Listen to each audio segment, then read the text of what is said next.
Bonjour, je suis Monsieur Foalain-Glave René, administrateur de base de données, concepteur, développeur informatique, développeur logiciel, expert en architecture entière et plus précisément Java. Aujourd'hui, dans le cadre de la continuité du cours précédent, nous allons étudier les procédures d'arrière-plan. Nous commençons par une petite introduction. En effet, les processus d'arrière-plan ont chacun un rôle bien précis dans le fonctionnement de l'instance.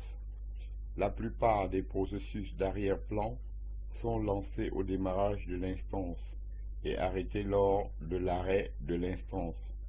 Certains processus peuvent être lancés et arrêtés au cours du fonctionnement de l'instance. Il existe en tout une trentaine de processus d'arrière-plan différents, mais certains processus d'arrière-plan peuvent être lancés en plusieurs exemplaires.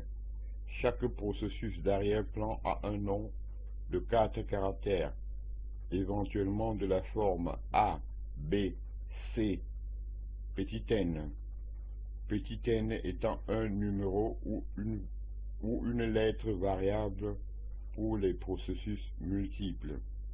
Les principaux processus d'arrière-plan pour une instance sont les suivants: DBW, LGWR, CKPT, SMON, ARC, CJQ, RMON.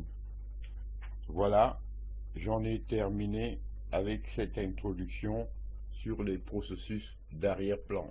Je vous remercie. Bonjour, je suis Monsieur Foalain-Glave René, administrateur de base de données, concepteur, développeur informatique, développeur logiciel, expert en architecture entière et plus précisément Java.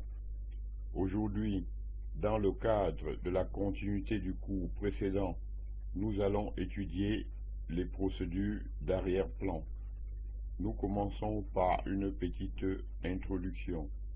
En effet, les processus d'arrière-plan ont chacun un rôle bien précis dans le fonctionnement de l'instance. La plupart des processus d'arrière-plan sont lancés au démarrage de l'instance et arrêtés lors de l'arrêt de l'instance. Certains processus peuvent être lancés et arrêtés au cours du fonctionnement de l'instance.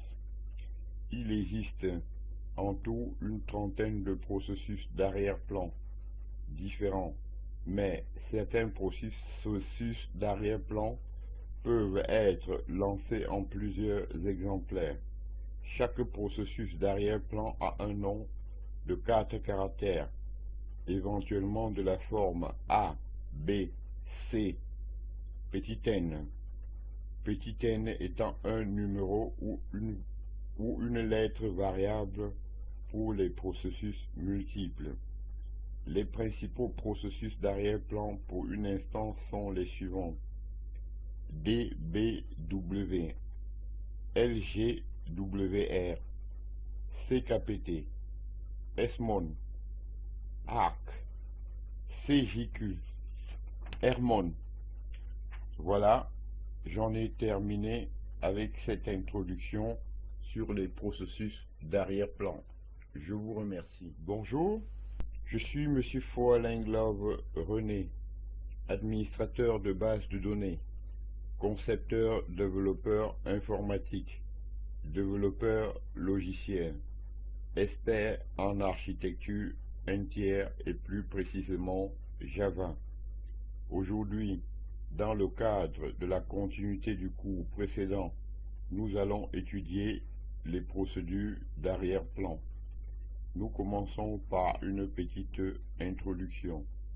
En effet, les processus d'arrière-plan ont chacun un rôle bien précis dans le fonctionnement de l'instance. La plupart des processus d'arrière-plan sont lancés au démarrage de l'instance et arrêtés lors de l'arrêt de l'instance. Certains processus peuvent être lancés et arrêtés au cours du fonctionnement de l'instance. Il existe en tout une trentaine de processus d'arrière-plan différents, mais certains processus d'arrière-plan peuvent être lancés en plusieurs exemplaires. Chaque processus d'arrière-plan a un nom de 4 caractères, éventuellement de la forme A, B, C, petit n. Petit n étant un numéro ou une lettre variable pour les processus multiples. Les principaux processus d'arrière-plan pour une instance sont les suivants: DBW, LGWR, CKPT, SMON, ARC, CJQ, HERMON. Voilà, j'en ai terminé avec cette introduction sur les processus d'arrière-plan. Je vous remercie.